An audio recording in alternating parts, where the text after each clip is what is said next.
Hi, Dan. Hello, Henry. How are you doing? Not too bad, and yourself? Just back from Ireland, where we've had an interesting referendum a few days ago. Yes, this is what I've heard. Why don't you tell the folks about it who are more obsessed potentially with American politics than transatlantic relations? Okay, well, I guess Ireland is a small and, despite the fact that I come from there, not incredibly geopolitically important country most of the time, but we've had a series of setbacks in the European Union. Basically what the situation is the European Union, in order to bring through institutional changes, has to have treaties where all of the member states, which number some 26 or 27, sign up.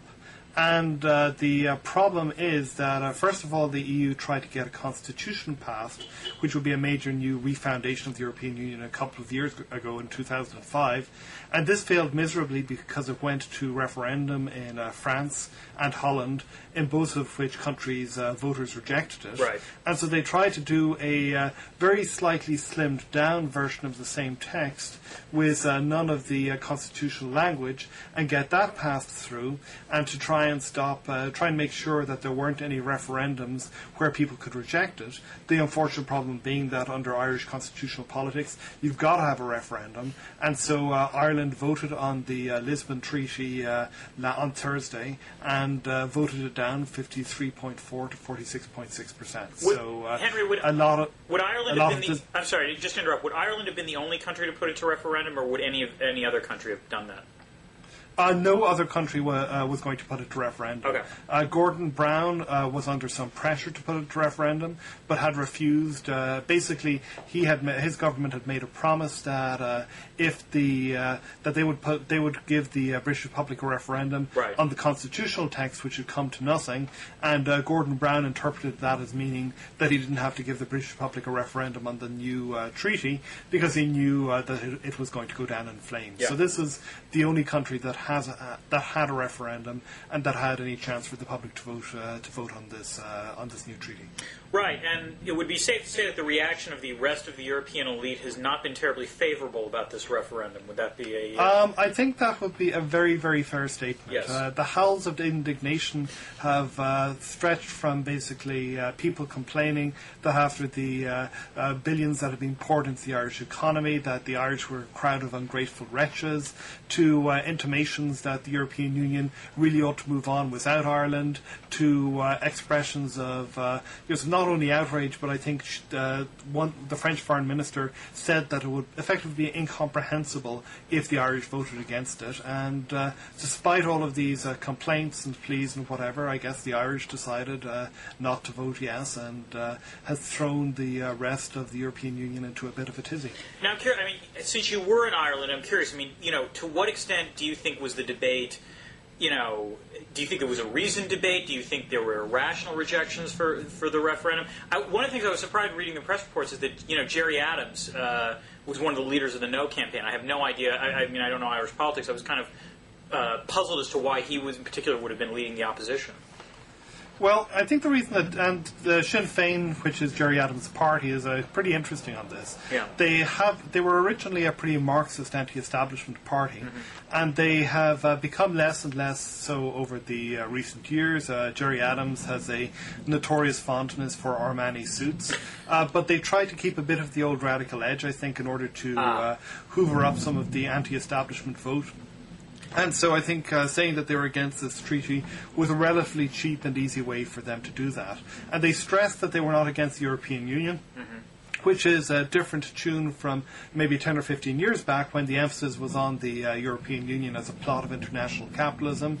But still, nonetheless, they rejected the treaty, and I think probably had some modest political gains as a result. But as regards to your broader question, the debate itself was not exactly what you would call a reasoned debate. There was a whole bunch of, frankly, nonsense on the no side, from people claiming that under the treaty 3-year-olds could be imprisoned, that Ireland's right to control taxation was going to be taken away, that abortion and divorce and all sorts of gay horrors would be visited upon the elderly Catholic Church members who make up a significant percentage of Ireland's voting population. So a lot of pretty nonsense nonsensical arguments being made.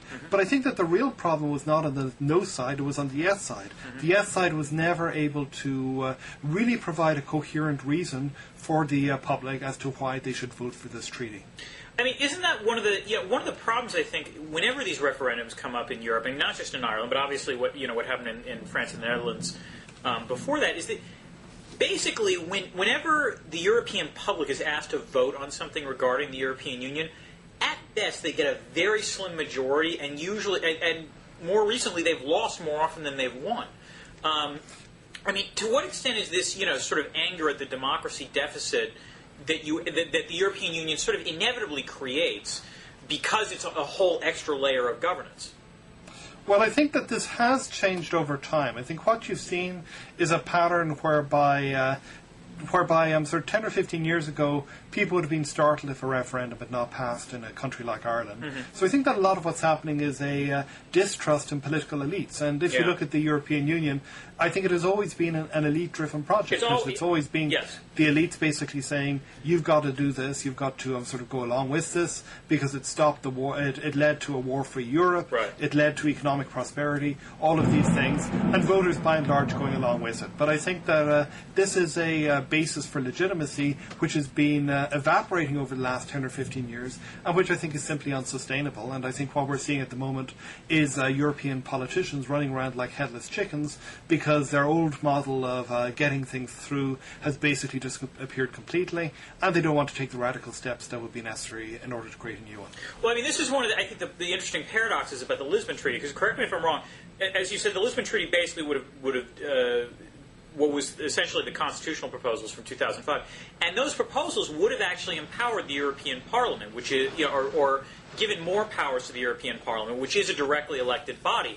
Except, I think the paradox is that most Europeans probably look at the European Parliament. I mean, correct me if I'm wrong, most of the voting for European Parliament turnout is pretty low, and it's usually basically can be predicted by the opposite of whatever party is in power in their national government.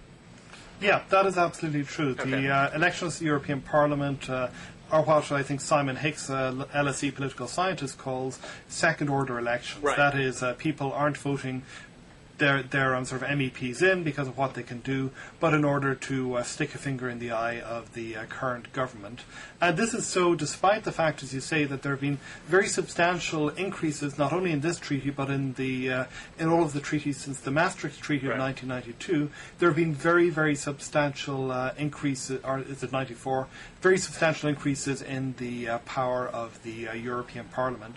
And this has not solved this problem. But then I think that as I say, I think that here's my personal take on what's going on.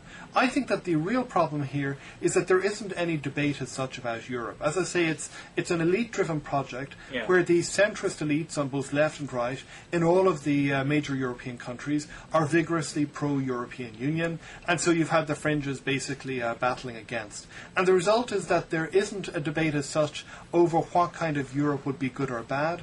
Instead, Europe has become a kind of shibboleth, a sacred cow, which nobody sort of in domestic politics is supposed to challenge, because if they do, they're declaring themselves to be nasty, xenophobic, anti-European people. Right. And I think the problem with that is that there are many different ways in which the European Union project could proceed, some of which might be more advantageous to the left. The left would like to see a lot more emphasis on the so-called social Europe, protections for different states and whatever, and also on the right. The right obviously is very keen on many of the more free market aspects of the European Union, but because Europe is a sacred cow, we don't get this debate happening between left and right. And my personal take is that the best way to establish the legitimacy of the European Union would be to have actual real arguments back and forth between left and right, rather than left and right agreeing on this kind of Euro-pudding of a bland and extraordinarily tasteless idea of what Europe is, instead to have good arguments about it. And this is to some extent what gives legitimacy in national elections, when you have serious conflicts, and it would perhaps structure the debate in ways which would be much more helpful than what we've seen in Ireland and in other countries in the recent past. I mean, just to push you on this, I'm sympathetic to that argument, but wouldn't the counter be the following, which is, ordinarily you would want to have a good, vigorous debate, among different sort of ideological groups about what is the best way to go forward with with a political governance system. The problem is that in a country like the United States, for example, you have, God knows you have those debates now, but there's no worry that the country is literally going to split in two. For all the talk about red-blue divides, you don't have California talking about seceding from the rest of the Union. The problem is that in Europe, that is still, I don't know. I mean, is there a sufficient level of common European identity that they can have those sort of vigorous ideological debates and still have the Union still stand, I guess? Well, I think that would have been a pretty legitimate objection 10 or 12 years ago. Mm-hmm. But I actually think that it's not as much of an objection now as it used to be. And this is one of the other fascinating things about listening to the Irish debate, even with the exception of some of the real crazies. And here I'm talking about some of the more lunatic, ultramontanist Catholics who basically believe that the European Union is a plot intended to foist secularism on Irish society. With the exception of these, all of the people on the no side emphasised again and again that they were not against Europe, they were just against the particular form of Europe that the Lisbon Treaty represented. And so what I think, so in a certain way I think the debate has shifted so that even the people who are Eurosceptics aren't, with I think some exceptions, and I suspect there are some crusty conservatives and crusty old colonels and whoever in the UK who might differ from this, but by and large they aren't people who are saying we need to pull out of the European Union. Instead they're people who are saying we need to have a much more of an emphasis on the market if they're on the right, and we need to go back to the old idea of the common market, or else if they're people on the left that we need to ensure that sort of Europe doesn't sort of empower business and instead protects the poorer and weaker people in society. So I actually think that there is much more of a basis for that there than it used to be, and I think that Europe in a certain sense is a social fact. I think that the big danger for Europe is not so much a radical split in which obviously not a civil war, but even a succession of different states from the European Union. I think that the more serious danger is a slow and gradual senescence, so where the European Union becomes something like the Holy Roman Empire in the 17th century, something which still kind of exists, but becomes increasingly unimportant and irrelevant. Well, I have to say, I mean, from an international relations perspective, as someone interested in sort of reforming global governance, this is very upsetting to me because I actually want Europe to be a more cohesive actor rather than a less cohesive actor. I think one of the problems with a lot of the global governance structures out there is that Europe is frankly overrepresented. And, if you actually had the EU as a single coherent actor, it would make it much easier to reform a lot of these institutions. Yeah, unfortunately, I think that is not going to happen. You may see bits and pieces of because here you're really talking about the external face that the European Union presents to the world in multilateral fora like the IMF or wherever, where Europe tends to have a lot of clout, and you have indeed places like the Security Council where you have France and the UK as members, and where perhaps some sort of a single European Union member might give room for India or for Brazil or for somebody else to get in on the act. And as you know, the distributional politics of that are extremely difficult. Oh, yes. We may see a little bit more in the way of trying to establish a more cohesiveness of the European Union as an external actor by stealth. I suspect we are going to see something like a common European diplomatic service happening through legislation. We may see more in the way of explicit coordination on foreign policy issues. So I don't think it's quite as distressing as it could be, but certainly this is not a good result if you wanted to see, for example, a single person representing the European Union's foreign policy really come to the fore. No, unfortunately, that phone number for Kissinger is still not going to emerge anytime soon.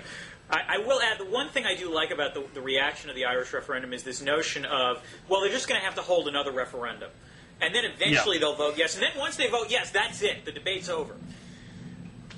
Well, Bertolt Brecht had a famous poem, which I can't quote, which is basically about sort of East Germany, and you say, well, the people have made their decision, we don't like the decision, therefore let us elect a new people. And I think that there's a lot of therefore let us elect a new people floating around the capitals of Europe at the moment. No, that's true. And I am a little sympathetic to the argument, because this is not it's not a terribly transparent treaty. On the other hand, the kind of, as you point out, the sort of elite repugnance at the notion that they can't persuade a majority of the Irish to go along with this, I find somewhat off. It is off-putting, I guess. Yeah, it's definitely off-putting. And I'm somebody who, if I had a vote still, I would have voted yes. You would have voted yes, right. But definitely. But I still find the way that the way that this is being treated by other countries in the European Union to be kind of offensive, just as I found it when it was offensive when it was Holland, for example, right. on the receiving end a few years ago. And I think that there's a real problem here. And I guess the other approach is the Andy Moravcik approach. As you know, Andy's a very well-known professor of political science at Harvard, or not at Harvard anymore, at Princeton. Yep. And Andy basically thinks that these kinds of things should not be put to a vote because they're too technical and because they're the kinds of things that member state governments delegate anyway. I disagree with that because I think that fundamentally, these are, in fact, constitutional texts. They define the kinds of things that people can or cannot do, what issue areas are left to the market, what issue areas are left to member state governments, and what issue areas are left to European structures. No, I think I'm a little more sympathetic to you than Andy on this.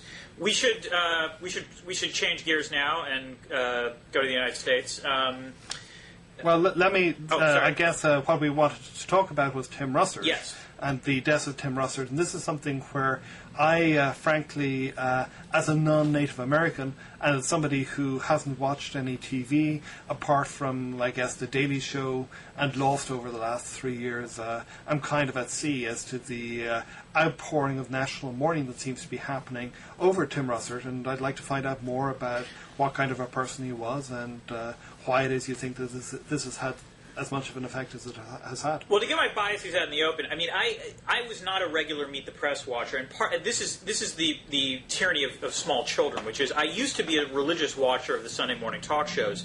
And then the moment we had small children, that's it, because you can't spend an hour watching those sorts of things, and I kind of got out of the habit of it. And before, even before when I was watching it, I was always a This Week devotee. When I was a kid, I used to watch David Brinkley. Shows how much of a geek I was. It was David Brinkley, Cokie Roberts, and the ultimate buffoon, Sam Donaldson. But I did catch enough of Meet the Press, and I watched the retrospective. And I will say this: I was genuinely shocked when I found out that Tim Russert had died. I think part of it is that it was a very sudden death. It wasn't like he was ill, like Peter Jennings or other news figures. And indeed, up until literally the very week before he died, he was still clearly playing a role in news circles. I think the reason that listening to and reading what was said about Russert, I think there were a couple reasons why Russert in particular is beloved. One is his origins, which is he was a working class guy. Grew up in Buffalo, did not go to an elite school. Started off working as an aide to Moynihan, and then made the transition. And in some ways, sort of was one of the. He was George Stephanopoulos' predecessor in terms of moving from politics to media. And I think he sort of always held that kind of working class roots about him, but not in a sort of ostentatious Bill O'Reilly sense of, he can't, I won't talk with these elites. In other words, he knew where he came from, but he also wasn't embittered by, that's the wrong word. He didn't use it as a shtick. He didn't use it. Right? Yeah, exactly. It wasn't just a shtick. I mean, it was clearly part and parcel of his personality, but he was never, it clearly didn't allow him not to mix with others.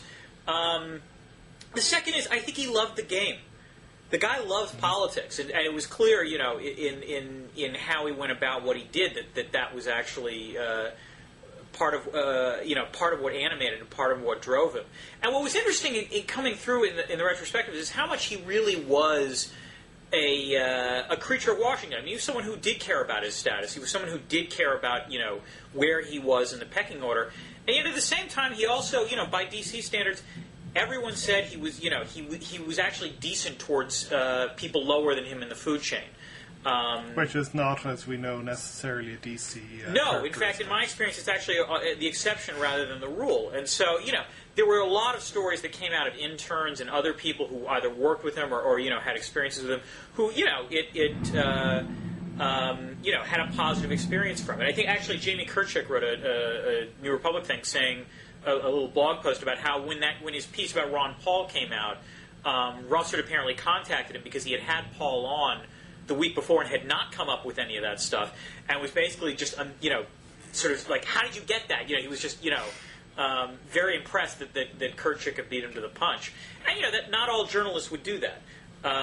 So that I think is part of the reason, is that he was seen as embodying all of presumably the good qualities of someone who would make it to the top of that profession. And I think the other thing is that, and this is where I think we should talk a little bit about whether or not what he did was an exercise in the public good. But what he did, he was probably the best at, which was trying to catch politicians trapped by their own rhetoric or contradicting themselves. And also, he would never, ever relent on a sort of weasel word answer, which is, if a politician tried to duck a question, he always wanted a yes or no to it. And, the fact is, a lot of journalists would and a lot of interviewers would let the politician off the hook. Russert never did, and he was a bulldog that way. And it sometimes made him irritating, but also, in retrospect, it's a virtue that he actually tried to get an answer.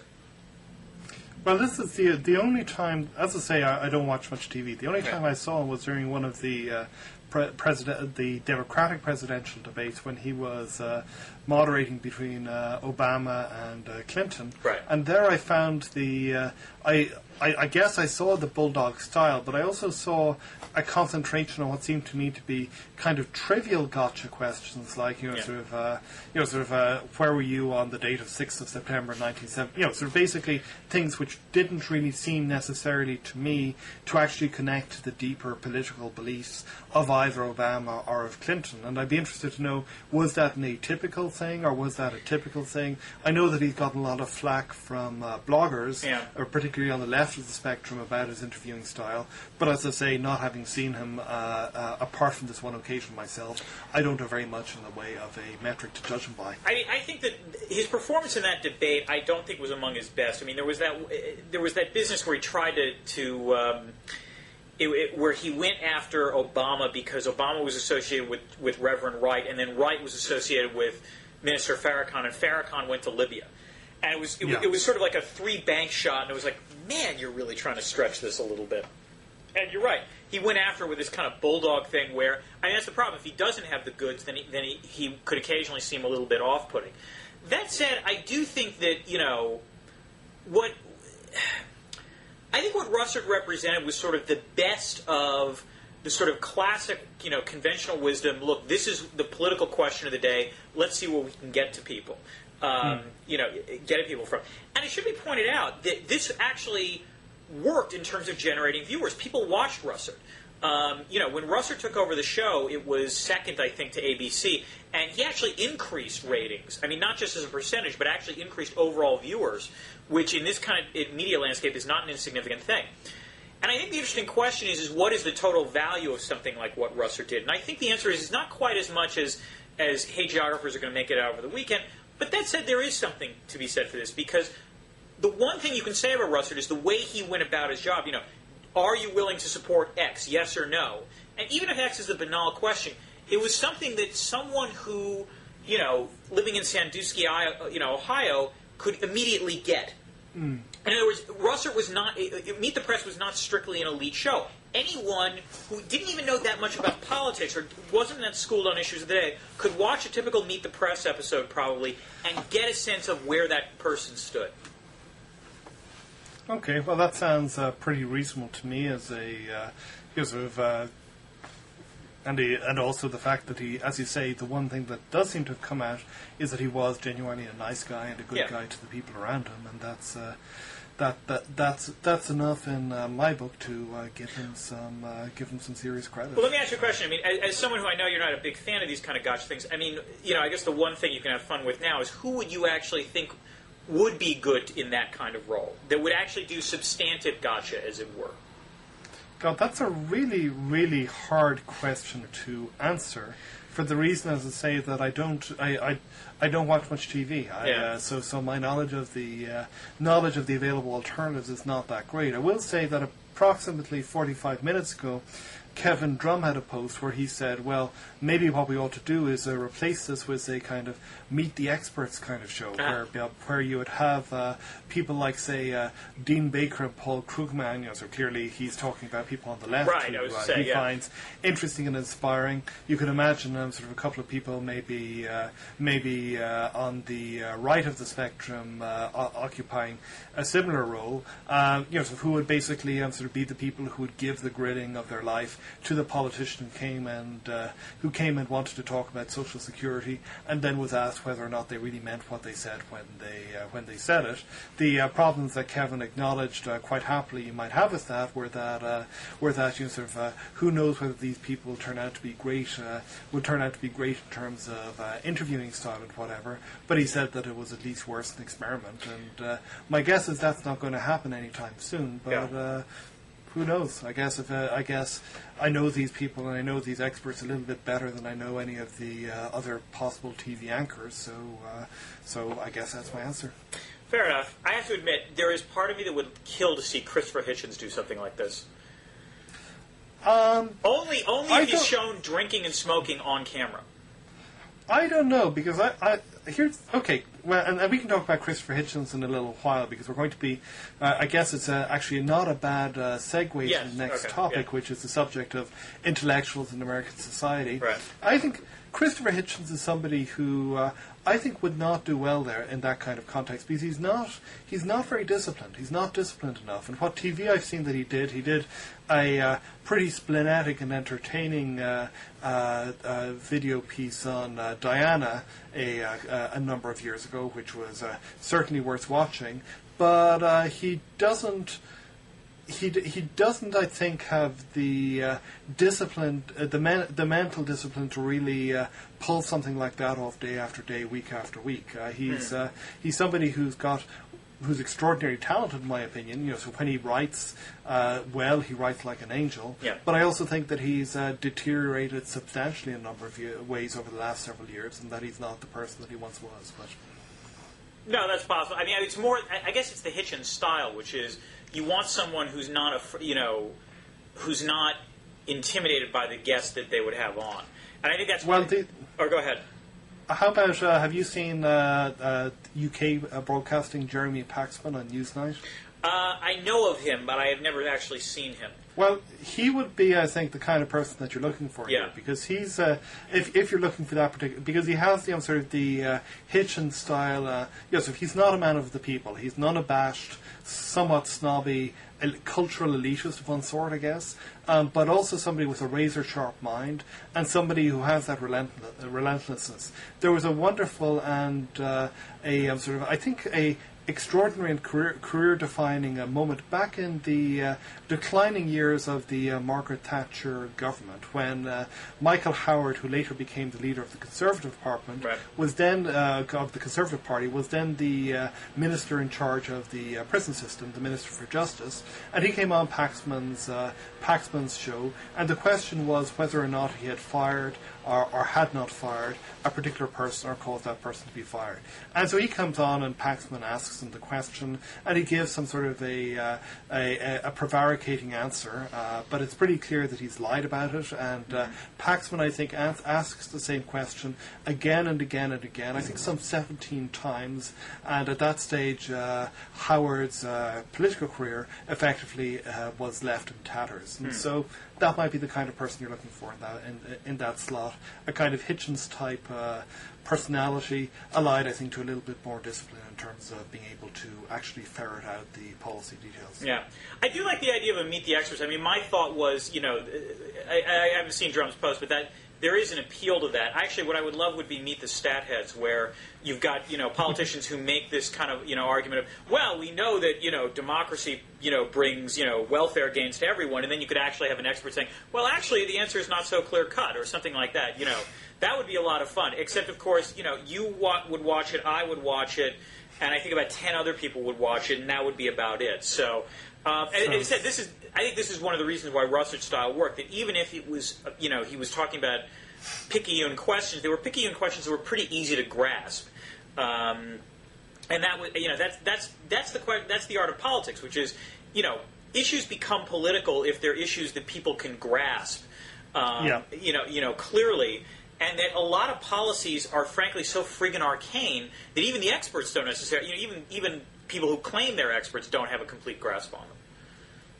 That's probably true. The one thing I'd say here is that one of the interesting things to me about blogs and blogging over the last few years has been seeing the birth of a media where some people at least love graphs. So if you look at various, and here I think of centre-left bloggers in particular, but I think there are similarly centre-right bloggers who talk about policy stuff. Right. And they actually, they use graphs, they use statistics, they are interested in what statistics have to say. And that isn't to say that they always get it right, but there is I guess we have a number of people, maybe in the low number of thousands, rather than just the 5 or 10 who actually would consume that stuff and who can actually connect with that stuff in a way which wouldn't have been possible 10 or 15 years ago. No, this is true, which is one of the things I was trying to point out in this public intellectuals paper that I'm working on, which is to say that one of the advantages of blogs is that it's actually caused people who might have otherwise found it difficult to break through to wider outlets to basically create their own outlets where they can actually still talk about their area of expertise, but also debate people that are in different disciplines or even not academics, and so as a result, it creates a new conversation. Well, it's of course your article just got a response from the blog of I think it was the New York Times Book Review. Yes, the New York Times Book Review. Barry Goodwin.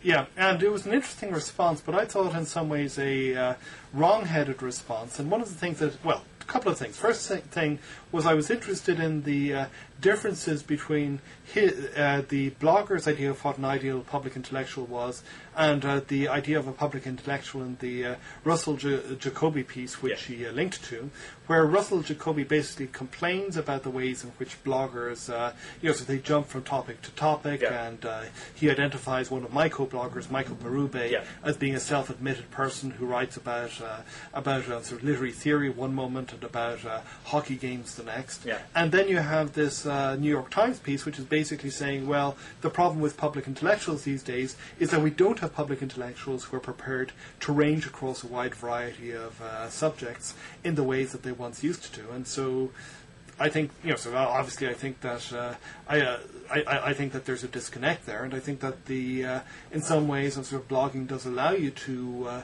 become a public intellectual in that sense, with all of its benefits and with all of its drawbacks, which is to say that the danger, I think, is of becoming a jack of all trades and a master of none. I have to say, reading the last Intellectuals, I was genuinely surprised that Jacoby made this argument about blogs, because he actually said in the foreword to the most recent edition of the book that he recognizes that he wants public intellectuals to sometimes be serious and sometimes not be serious, that it would be unfair to expect them to always, write with the utmost seriousness about every single topic. And so that, it almost makes me wonder if Jacoby remembered that he wrote that when he was writing about blogs. So, I didn't find that the Jacoby piece terribly serious. I mean, Barry's point, I guess full disclosure, he was my editor when I occasionally did a book review for the New York Times Book Review. I think he's being incredibly strict, which is, by his criteria, I think there's two things. First, by his criteria, there are not a lot of people who are public intellectuals, period, in the history of the world. So it's a very small category, as he puts it. But the second thing I found interesting, and I pointed this out in my reply to him, which is that it's almost like a public intellectual is someone who starts off with a literary career and then decides they want to write about public policy or write about, politics. Whereas what's interesting is the reaction by the arts and humanities crowd, if a social scientist decides they want to write about that stuff, is, oh my God, how dare you, intrude on what we know. So the reaction to a lot of Tyler Cowen's work, who's sort of applied economic thinking to the arts, to global culture, has been one of almost mock horror in some circles. And there are other economists who do this as well. Steve Levitt, to some extent, does this also. And I was just intrigued that apparently a public intellectual can go one direction, but the other way, well, that's not so good. That's probably true, and it's but so the other side of that is that the kinds of people who you would think of as look at who I would guess the preeminent book reviewer at the moment, the person who occupies sort of the sort of Edmund Wilson role, is James Woods. And you cannot imagine Woods, for example, really going out and sort of writing about politics or writing about sort of general interest stuff in the same way that his predecessors did. So I think that the sort of on the literary side of things, I think there is less of a sort of an emphasis on reaching out to the sort of actually going out to the political sciences or the social sciences or society, which is the obverse of the effect that you're observing here. But I guess the other way in which I disagree with the piece, and I can't remember the exact language that was used, but it was basically that a public intellectual was somebody who used the material conditions of their sort of use their material conditions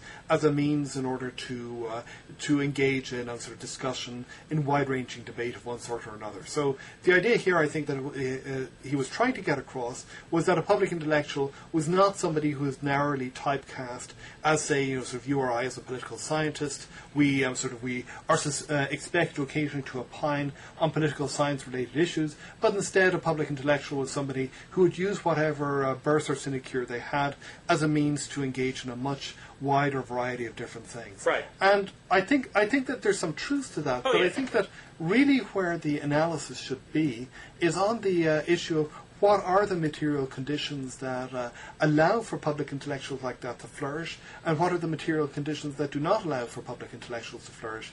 And I think that the Jacobi book, in its original incarnation, to its credit, I think was all about that. It was all Right. about these material conditions Yeah. and the ways in which the material conditions had changed over time. Scott McNamee has a wonderful essay on it, which I think gets very succinctly at that part of Jacobi's thought on this. And what we have seen, I think, is an enormous change in the material conditions. And this has had negative and positive consequences. The negative consequences are that it's much, much more difficult to make a living as a public intellectual, somebody who, in the traditional sense, that is, somebody who writes pieces for opinion magazines, who scraps reviews. together the odd book review Yeah. here, there, and whatever, and so on. So that is a sort of real problem. So the one person I know who is in the position of doing that kind of stuff as their main livelihood is finding it difficult in many different ways. But also, at the same time, you shouldn't romanticize that. If you read, for example, Cyril Connolly or George Orwell on the drudgery of writing a few book reviews a week in order to keep life and soul together, body and soul together, then you get the impression that this wasn't all that much of a great shakes when it was happening. And what we've seen instead is a growth in the conditions that allow for amateur public intellectualizing for people like you and me, as minor league public intellectuals in a certain sense, Yes. to actually opinionate and to be able to circulate our opinions much more freely, much more readily than somebody would have done 20 or 30 years ago, and not necessarily to have the approval of the established gatekeepers in order to do that. And that, I think, is something that people like Jacobi should be celebrating. So, like you, I think it's a little crazy that he's still adopting the curmudgeonly kind of plague on all your houses attitude that he is to this. Well, I mean, part of the irony is I have to wonder if, to be fair, when Jacobi was writing, he might have had a point. I can't comment on the state in the early '80s. But what's interesting is that he almost, you could argue, wrote at literally the down moment for this, because I mean, his material conditions were, decline of Bohemian culture, rise of the academy, sort of, removed from the cities, and the depopulation of the cities by people who would be, candidate public intellectuals. Since then, coffee houses have come back to the United States with a vengeance, and not just Starbucks coffee houses, but coffee houses, period, as a place to work and think. The cities have become much more attractive places to live, not just because of gentrification, but also because, what we're formerly, because crime is not quite as bad as it used to be.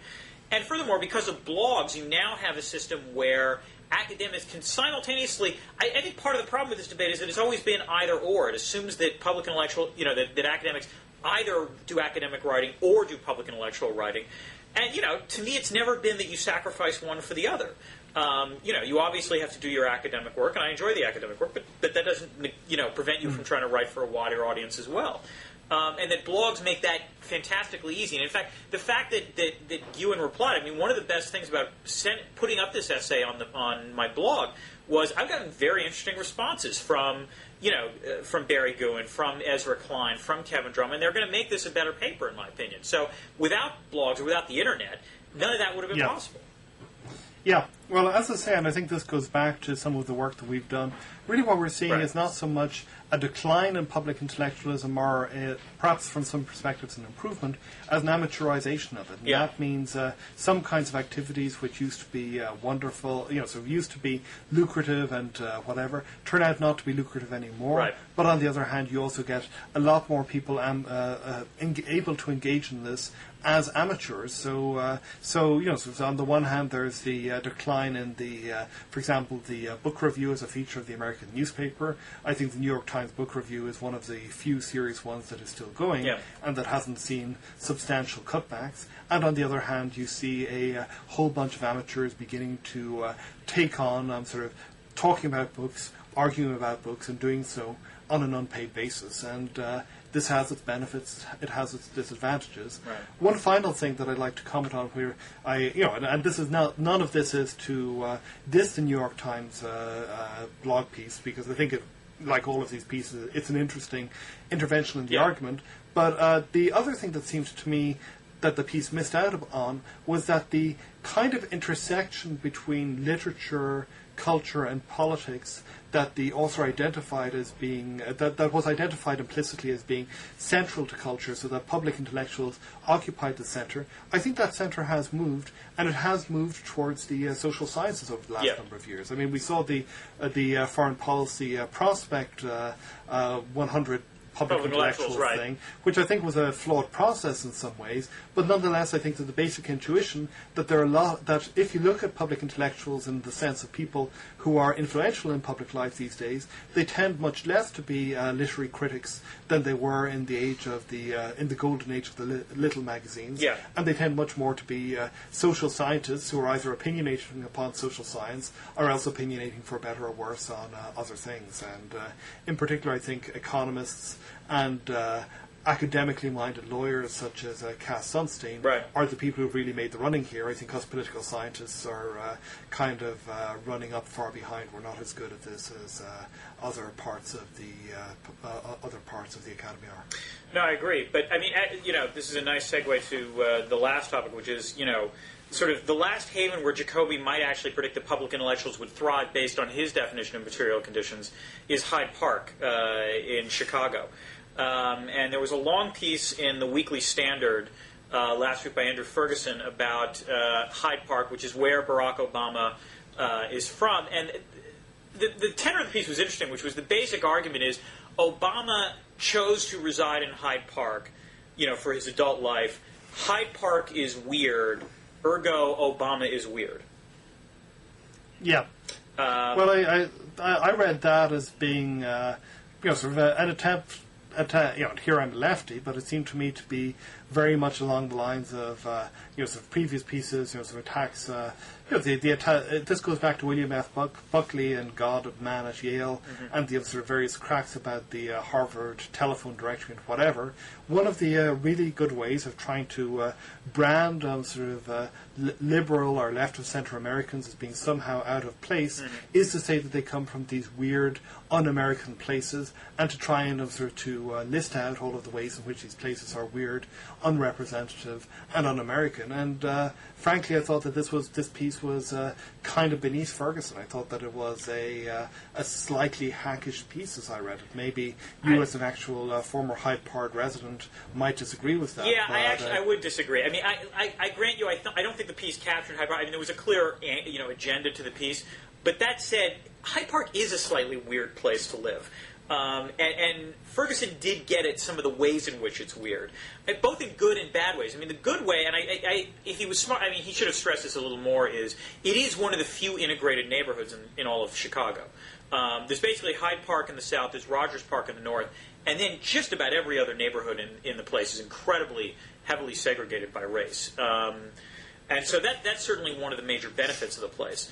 But it is a slightly weird place in that the university casts such a large shadow, and they did actually sort of try to purge a lot of the commerce out of the neighborhood, beginning in the 40s, in part because they were worried because they were all like, gin joints and speakeasies and what have you, and, I think they were worried about the effect on campus.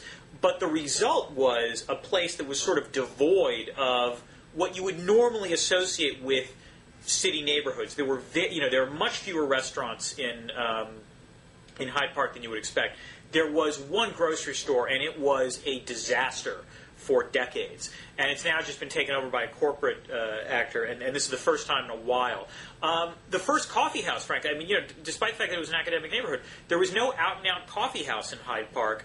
For a long time, there was one on 53rd Street, and then one, they've recently opened up a couple. But this has been a very slow process. Now, I think it's ridiculous to therefore infer that Obama will govern the United States the way he governs Hyde Park. I do think he is correct. Ferguson was correct, though, in pointing out the slight weird things about Hyde Park. Yeah, I think that's fair enough. But what struck me, and I can't remember the exact line, but it was something like, Hyde Park, the place without a real identity, is a perfect place for a candidate, sort of seeking to make an identity from scratch, or something. That was no, a piece that was bullshit. I agree with you completely. That made no sense. In fact, Hyde Park does have a relatively strong identity, and in fact, this is one of the problems because I think it would be the conservative case for Obama, which is Hyde Park is a place that takes its identity is stamped by the University of Chicago. It is a place that takes ideas tremendously seriously. And I think it's one of the reasons why, a lot of public intellectuals have emerged from the University of Chicago, because it's actually relatively intellectually diverse within the university. And because so are you telling me that there are more than 65 people who have voted Republican in the last 50 years from the University of Chicago? Yeah, that line I didn't think quite held up either. Although I think Ferguson is also correct to point out that, the way a lot of the rest of America perceives the University of Chicago is not the way University of Chicago actually is, which is everyone looks at the university as, it's this, right-wing, hardcore right-wing, Friedmanite, center for radical ideas. And there are certainly some radical ideas emanating from the University of Chicago. But I would argue that, it's like a lot of other, universities, in that I would say the median voter there is left, center-left to left. That said... Oh, go ahead. Well, my impression of University of Chicago is not being so much a left or right thing as being that it prides itself on what Germans call a Streitkultur, shall we say, an atmosphere of vigorous debate and sort of sharp elbows and argument.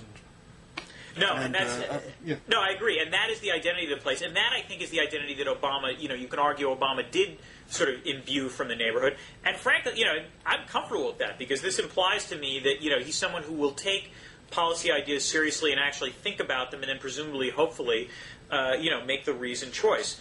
And I'll also say that one of the things that potentially makes me feel better about Obama is the advisors that he's chosen. On let's say like economics, Austin Goolsbee is a pretty top-notch economist, respected across the board.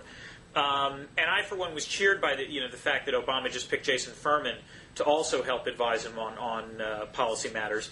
Because Furman, again, among the Democrats, I think is generally respected as being a top-notch policy person. Yeah, no, I like both of them. Furman, I disagreed with some of the stuff that he had about Walmart, but I also think that nobody denies he is not a hack. No, these are intellectually respectable people. That's the. I guess that's the key thing. The thing that I like about Obama, the one thing that Obama inherited from Hyde Park, I suspect, is that he's a guy who takes ideas seriously, and he can tell hacks from people who are honest with the data and honest with the ideas. And as an academic, that's a dream person potentially for a candidate. So that's one thing that certainly is a plus as far as I'm concerned, and it's something that I think Ferguson, if he was being honest, would have put in the piece. Yeah. No, that sounds fair to me. But I guess the key question that I had coming out from the piece: did you, have you, or do you ever intend in the future to wear pressed jeans? To wear pressed. No, I will say the other. I've never pressed my jeans in my life. I don't know anyone in Hyde Park who presses their jeans. So I don't know where the hell that came from. The one thing I love is that he actually did talk to one of my favorite people in Hyde Park, who's Arnold Wolf, who's a rabbi was a rabbi at my synagogue there, and he's just he's a fixture of Hyde Park. And of course, he said some of the things that I'm sure, will set off alarm bells with conservatives of, Obama really, does like, radical ideas. I think it's safe to say that Rabbi Wolf, while a great and learned man, probably does not speak for the Obama campaign. I think that's probably safe. Yes. I think that's... Well, all right. With that, I think we can close out. Henry, welcome back to the States, and pleasure to have you here. thank you, and great to talk to you again, Dan. All right, take care. Okay.